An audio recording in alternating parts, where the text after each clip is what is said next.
প্ৰিয় বন্ধু বান্ধৱীসকল, আজি মই কামৰূপ জিলাৰ আমিনগাঁও অৱস্থিত শ্ৰী বীৰেন কলিতাৰ পুত্ৰ শ্ৰী গোপাল কলিতাৰ ছোৱালী আৰু মাক অনিমা কলিতা আজি জন্মদিন।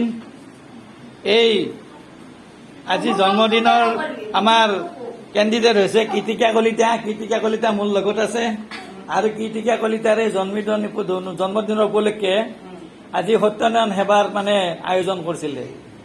সত্যনাৰায়ণ পূজাত তেখেতসকলৰ প্ৰতি বছৰে মই আহিয়ে আছো, কিন্তু এইবাৰো মোৰ নিমন্ত্ৰণ পাই আহিলো। আহি ভালে লাগিল, কিন্তু বৰষুণে অলপমান বৰ দিগদাৰী কৰি দিলে আৰু গতিকে আজি বহুতো ৰাইজক আজি নিমন্ত্ৰণ কৰি আনিছে। সত্যনাৰায়ণ পূজা ভাগ আমাৰ হোৱাত অলপ দেৰি হ'ল, ৰাইজৰ অলপ কষ্ট হৈছে বহাত। ৰাতি হৈছে, গৰমৰ দিন, তথাপি কষ্ট পালেও কিন্তু মই আৰু বামুণে এৰা নাই। চাৰিওফালৰ পৰা একদম সমানে সমানে যাই আছো আৰু যিসকল ভক্ত আছে আপোনালোকে দেখিছে, তেখেতসকল এতিয়াও বহিয়ে আছে। আইসকল আহিছে, আইসকলে অতি সুন্দৰভাৱে সত্যনাৰায়ণৰ পাঠশালী শুনিছে, সত্যনাৰায়ণৰ পূজা চাইছে। আৰু আজি আইসকল বহুবিলাক আইকে লগাল পাইছো। আমাৰ এই আইজনীয়ে পৰিচয় দিব। আইজনীয়ে কওকচোন, আপোনাৰ বয়স কিমান হ'ল? মোৰ 60 আপ হৈছে। আপুনি পূজা কেনে পালে আজি?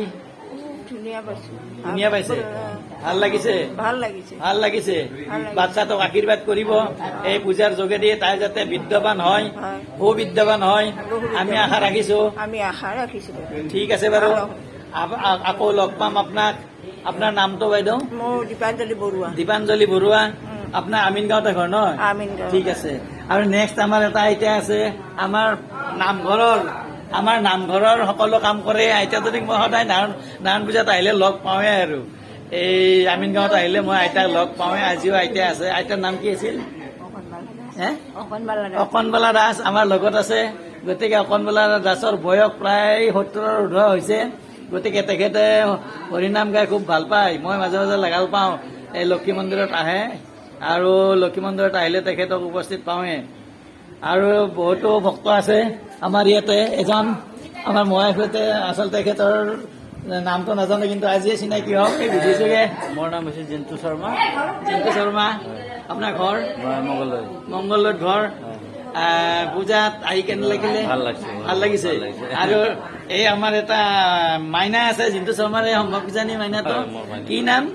ৰিধি শৰ্মা বুলি কয়। ৰিধি শৰ্মা। কোন ক্লাছ পাইছে? স্কুলত দিছে না তোমাক? নাই বুলি কয়। নাৰায়ণ পূজাত আহি তোমাৰ বৰ বেয়া লাগিছে নেকি? তুমি যে দেৰি হৈছে, ভাল লাগিছে নেকি? ভাল লাগিছে? ভাল লাগিছে। ঠিক আছে, আহিবা। নাৰায়ণে নিশ্চয় তোমাক কৃপা কৰিব। হা, ঠিক আছে, থেংক ইউ। আৰু আমাৰ আছে, আমাৰ এই ভক্তবিলাক আছে কাষত বহি। মই ভক্ত হ'ব পৰা নাই, পিছে বৰ্তমান হ'ব পৰা নাই, কিন্তু আজিকে আহিছে নহয় সত্যনাৰায়ণৰ ওচৰত, সেয়াইতো যথেষ্ট। আৰু আমাৰ আছে তেখেত, আৰু আমাৰ বাইদেউ আছে। আমাৰ বাইদেউ শুনাফালে বহি আছে, নাৰায়ণৰ বিৰাট ভক্ত বাইদেউ। আপোনাৰ নামটো? মীনা দাস। মীনা দাস। মীনা দাস। আপোনাৰ ইয়াতে ঘৰ? নহয়, গৌৰীপুৰ। গৌৰীপুৰ। ঠিক আছে, লগ পাম। কেনেকুৱা লাগিল? ভাল লাগিল। ঠিক আছে। আৰু আমাৰ বহুতো আছে। আমাৰ এতিয়া কৃতিকা কলিতাৰ আইতাক, আমাৰ কৃতিকা কলিতাৰ আইতাকে বহুত কষ্ট কৰি আছে। এই দিনটো ৰাতিপুৱাৰ পৰা একদম সকলো কাম যা যোগাৰ কৰি আছে। আইতাকৰ নামটো আইতাকে কৈ দিব এতিয়া। নাতিয়েকৰ সত্যনাৰায়ণ পূজা পাতিছে জন্মদিনত আৰু ৰাইজক নিমন্ত্ৰণ কৰিছে, আৰু গতিকে আইতাকে নামটো ক'ব। আইতাৰ নামটো? আৰু পাহিছে পাহাৰা নাই দে, তই কচোন বাৰু। দমন্তি কলিতা। ঠিক আছে। আৰু বুঢ়াটো ক'ত গেল? আপোনাৰ মালিক গেল নহয়? আৰু বাহিৰত বহুতো ভক্ত ৰৈ আছে। আমাৰ ভক্তসকল আহিছে, বাহিৰত আহিছে, আহি বহি আছে। আমাৰ এটা বহুত চিনাকি আমাৰ দীপালী আছে ইয়াতে। আমাৰ এই দীপালী বাইদেউ আহিছে, বহি আছে। আৰু লগতে এই ভক্তবিলাক আহি আছে নাৰায়ণ পূজাত। গতিকে আমি কৃতিকাৰ আটাকক লগ নাপালো। আটাক আছে, বাহিৰত কাম কৰি আছে। আৰু আমাৰ এতিয়া দেউতাকে দুই এষাৰ ক'ব, দেউতাকৰ কেনেকুৱা লাগিল। আমাৰ কৃতিকাৰ দেউতাক গোপাল কলিতা এতিয়া শেষত তেখেতে দুই এষাৰ মন্তব্য ৰাখিব, আৰু ৰাখি মই ভিডিঅ' সামৰণি কৰিম। হয়, পূজাখন দিয়াৰ পিছত ভালেই লাগিছে, মনটো পবিত্ৰ যেন লাগে। প্ৰত্যেক বছৰে পূজাখন পাতিলে ভালেই লাগে, আৰু প্ৰত্যেকবাৰ আমি নাৰায়ণ পূজাখন বৰ ছোৱালীটোৰ জন্মদিন উপলক্ষে কৰোঁ আৰু তেখেতে আহে ভাল লাগে। নিশ্চয় কামনা কৰিম অহা বছৰ তেওঁ আৰু আহক।